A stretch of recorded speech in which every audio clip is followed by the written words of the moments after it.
Magandang umaga mga kadiskarte. So nandito po tayo sa ating vlog, sa ating Discarding Pinoy TV. So dito mapapanood ninyo at matututunan po ninyo kung papaano po dumiskarte ang inyong lingkod at sa pamamagitan po ng pag-aalaga ng mga kambing. So po, mga kambing po ang aking another source of income po sa akin. So ito pong nasa likuran ko po ay ito po yung bagong renovate po na kulungan na dati po yung nasa harapan po ng ating bahay. So itong lugar na to ay isang subdivision at residential po dito ang mga nakatira. So nasa tabing bukid lang po tayo sa may bandang likuran, pero pinapanatili po nating malinis at para walang amoy yung ating mga kulungan sa pamamagitan ng paglalagay ng ipa o apa sa kanilang flooring. So dito kung mapapansin niyo, elevated na po siya. So ito po yung dating kulungan ng baboy.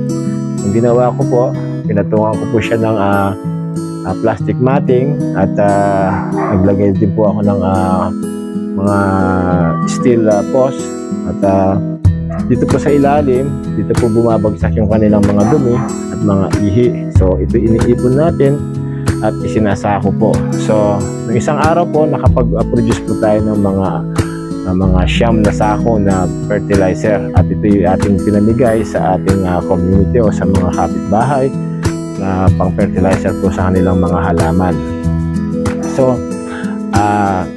kaya ko po nasabing ito yung isang alternatibong pinagkakakitaan dahil dito po kapag nakapag-breed po kayo ng magandang klase po, ito po yung nag-range po sa 3 months po, no? So ang marketing ko po dito kung triple cross yung inyong breeding from Nubian to Boer o Boer to Nubian, so triple cross, pero pinagmulan po nun is native yung mother. So kinocross lang po natin siya hanggang maging F3. Okay po. So yung mga presyoan po natin doon sa F3 natin, so nag-i-start po tayo ng 8,000 to 9,000 po sa 3 months old. So kung marami po kayong upgraded, so kung may 5 piraso po kayo, so nabibenta po ninyo, so start po kayo ng 8,000 to 9,000 per head o per goat. So ngayon pong araw na to, tuturuan ko po kayo kung paano maglinis at magpakain ng ating mga alagang kambing. Kaya nga po pala, sa pag-aalaga po ng kambing, kung nagpi-free-range po kayo, mas maganda pong pakawalan po sila yung mga bandang alas 12 ng tanghali, mga 2 oras lang po. Kasi para iwasan po yung ating mga parasites sa damo. Kasi yung parasites po kapag maaga po yan, na pinakain yung pinakawalan yung ating mga alagang kambing, ito po yung nakakain nila yung mga insekto na nakatago sa ilalim ng dahon po. So ito po yung nagiging cause ng kakaroon sila ng bulate o pagtatae. Pag nagkaroon na po kayo ng sign na nakakita na po kayo ng pagtatae, ang gawin po ninyo, ipurgahin na po ninyo kaagad. So, anong mga gamot? So, ituturo ko yan sa isang video sa susunod po. So, sa pamamagitan po, step by step po tayo para magkaroon po kayong idea kung anong mga pinagkakaabalahan ko po after ng aking trabaho. So, sana po ito'y makatulong at maging inspiration po yung aking na-share sa inyo at sana po gayahin din ninyo para kung wala po kayong pera, ito po, magsimula lang po kayo sa konti. Pwede muna, pares muna. So, tsaka na lang po kayo mag-upgrade at magpaganda. So, start muna kayo sa native para makamura po. Then, upgrade lang po kayo. Diyan lang po ako nag-start sa pag-aalaga po ng native. So, nag-upgrade po ako na nag-upgrade. So, haligay po at umpisahan po natin yung ating paglilinis at para makikita nyo ang aking mga alaga. So, ito pong kulungan natin pahaba po yan. So dati ho dito siya, ang ginawa ho natin in-adjust po natin doon sa dulo. Doon po natin siya nilagay. Dati po kasi nandito po siya. Ito po yung bubong, ito po yung harapan, nandito po yung solar light nila. So So itong solar light na po to, lilipat po natin sa bandang gitna. So bago po tayo magpakain at checkin po natin, linisin muna natin yung kanilang surroundings at saka i-host po yung kanilang mga ihi doon para malinisan po.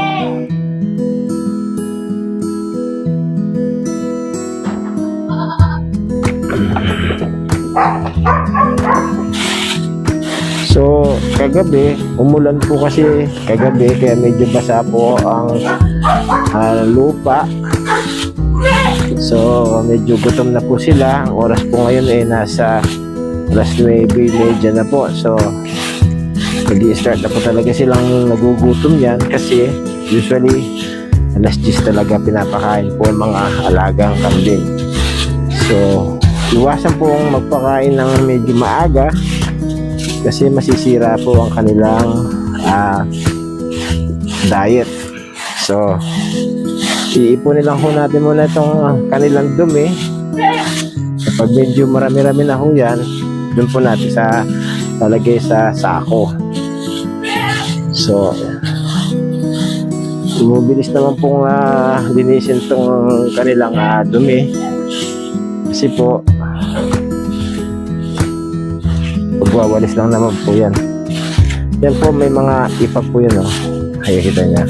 So, mag-order na naman po tayo ng panibagong ipa niya para malagay po natin dito sa lupa. Kasi para makapoproduce din tayo ng magandang fertilizer. So, yung iba niyan, iipunin ko, gagawin kong fertilizer para makapagtanim ako ng mga gulay dito sa may kabilang lote habang hindi nila ginagamit. So ito nga pala yung ating 1 week old na bagong silang na So ito po kasi pinifeed ho natin siya ng bottle milk, yung milk 1. So binibili ho natin yon 345 per kilo po. So nakukonsume po siya ng mga more than 1 week. So, siya po yung bottle feeding na kambing po yan. Yan. Yan. Umulan nga kagabi kasi may tubig itong nilagyan na nila ng pagkain. So, hindi sila ayaw ko muna sila ng feeds. Yan lang. Buwan ko muna sila ng feeds. Dito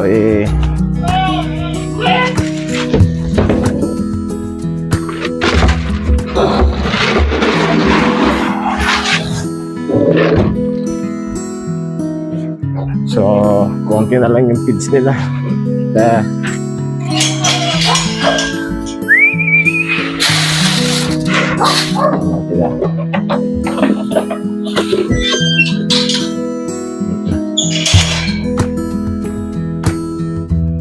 Lalagyan din natin yung feeds yung sa taas.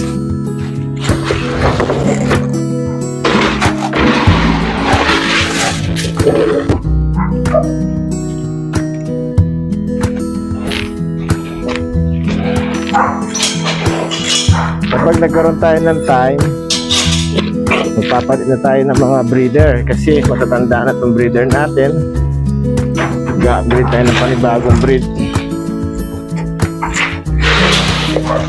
Yeah. Yan.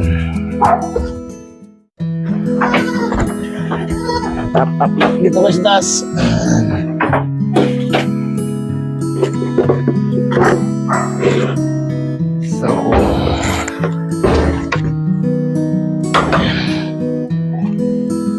So, kinakain muna natin sila ng feed. Tapos yan, pakain natin sila ng corn silage naman.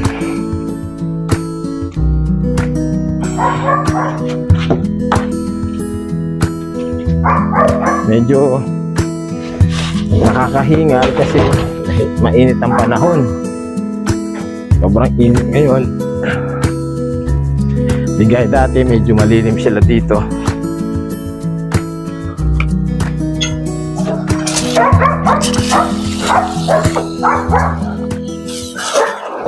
Saka ang pag-aalaga ho ng kambing, tsagaan lang ho yan. Saka pag napansin ko, sa pag-aalaga ng kambing, parang magaan. Magaan ng pera. Hindi ka nahihirapan.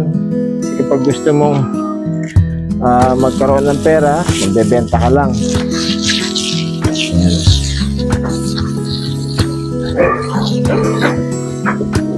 Ano natin gagawin dyan eh. Ayan.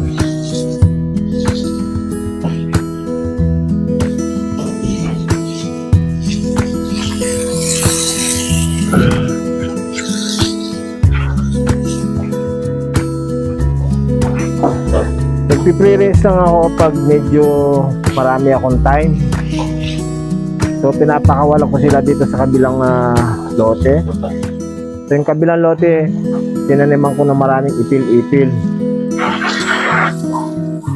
Halos naubos nga nila yung ipil-ipil.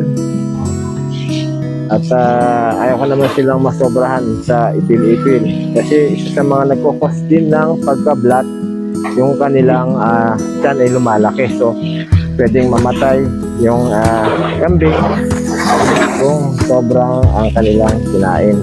So iwasan din po ninyo mag-overfeeding ha.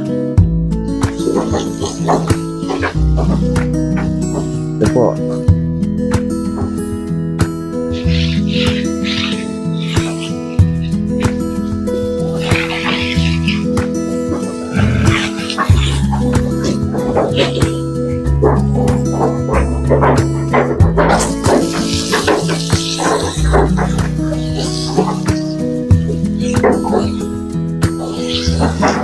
Dito po sa lugar namin, dadalawa po kami nag-aalaga ng kambing. Si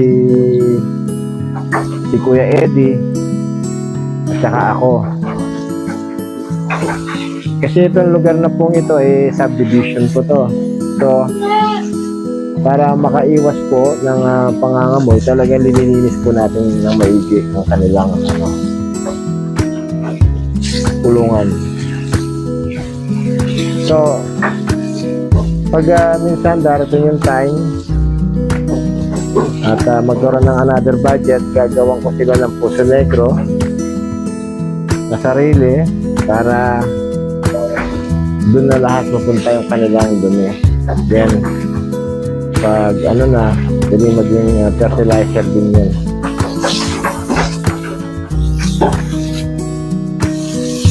Sagaan lang pong paglilinis. At kailangan natin dito power spray talaga. So ito kasing bahay na to bagong bili ko lang po ito.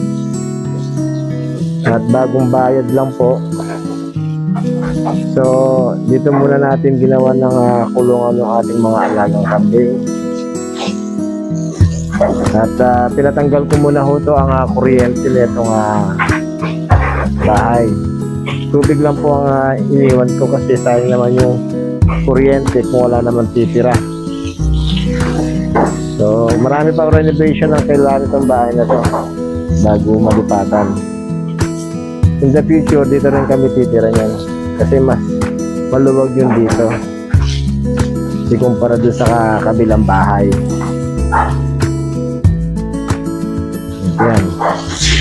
Napakadali lang maglinis yan, no? Niipon lang natin yan, mga dumi-dumi. Importante yung amoy ng ihi, ma-wash. Yan. Kasi nag-evaporate yan yung ihi na yan Yan. So, naririnig nyo, may mga umiiyak na kambing sa kabila, no? Yung nasa likod ko pala, meron palang alaga din palang kambing, si Kapitan. So, nabili niya yung lote sa likod ko na dati kong pinagsusugahan ng mga kambing. So, kulang sa 1 hektarya yan at ginawang opisina. So, ito na remain yung aking lugar. So, nasa mga 10 years na ako dito, mahigit. So, this year ko lang nabili itong property. Kumbaga, dati tira lang ako dito sa mga sa sahin ko. Yan. Sunod talaga natin dito is power hose.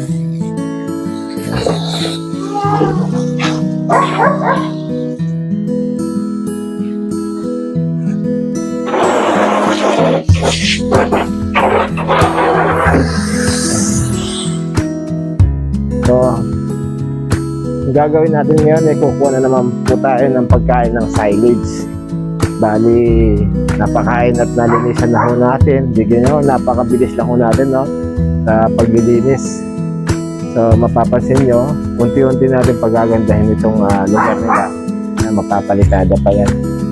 So, sa umpisa, ganito muna temporary. Katras yung nila, yung tulungan nila. So, yeah, sooner or later, magpapalit tayo ng materyales. Yung mag-upgrade tayo. Kasi ang ating mga breeder dito matatanda na. Nasa 5 years na rin siguro. So, hindi na masyado maganda mag-produce ng mga breed. So, maghahanap tayo ng mas malapad at mas mabigat na breed. Ito yung ating mga K9 na nagbabantay dito sa ating kambingan. Yan. Yung dalawa, si Kyra at si Diego. So, ito si Luisa, yung ating pangalawang panganay. At siya ang naglilinis ngayon ng mga dumi ng aso. Nilalagyan lang ho niya ng o ino-hose lang po niya. So, ito po yung stock ng ating corn silage. So, nakaubos na po tayo ng 4. So, ito po yung panibago. Ayan.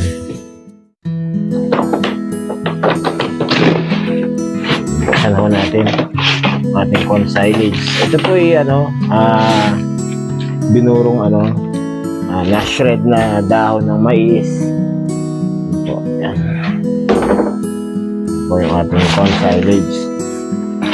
Meron pong halong molasses so yan. Ito nagbibigay ng taba sa ating mga alaga. So, bali maglalagay po tayo ng corn silage sa ating feeder. Kinakamay lang ho yan. Yan po.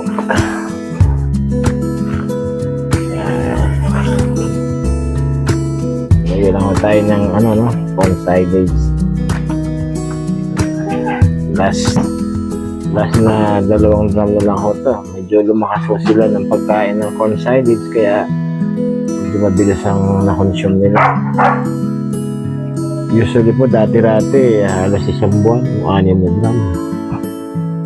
Kasi madalas ho tayo mag-free-range dati. Pero lately mga hindi masyado tayo mag-free-range kasi busy tayo sa trabaho.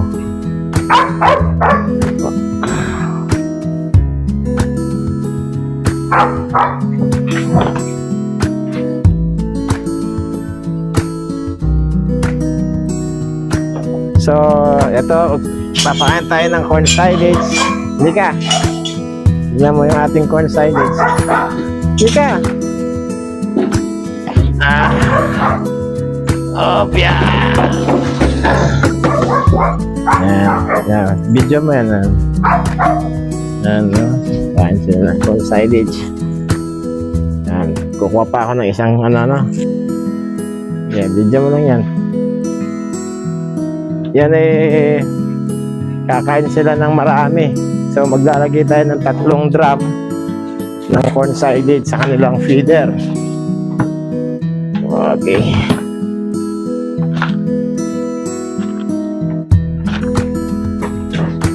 So mainam mo may corn silage kasi kahit na hindi ka na mag-free-range, meron lang kinakain at masustansya pa ho sa parasites. Isang kada drum po nito nagkakahalaga ng 450 pesos. Refill po yan, refill. So, kailangan nyo pong bumili ng drum. Yung iba po may nagtitinda ng nakasako. Opo, nakasako po yung iba. So, dito po. So, papakain naman natin yung sa taas. Yung nasa taas naman po. Ito po yung ano. Okay. Mamadali na sila. Okay. Yan po yung ating yan po. Yan po yung ibang kambing natin. Makain sila ng corn silage po. Yan. So yan po.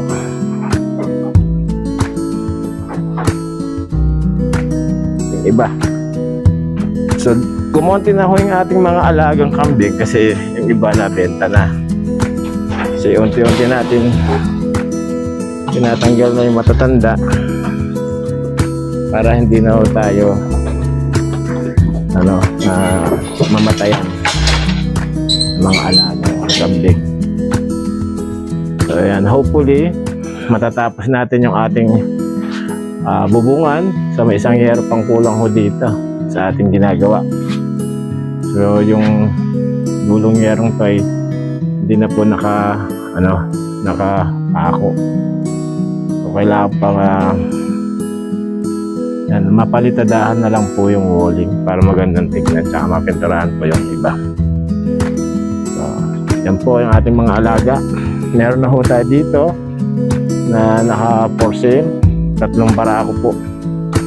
Yan yung kulay puti tsaka isang brown. Yan po, tsaka ito.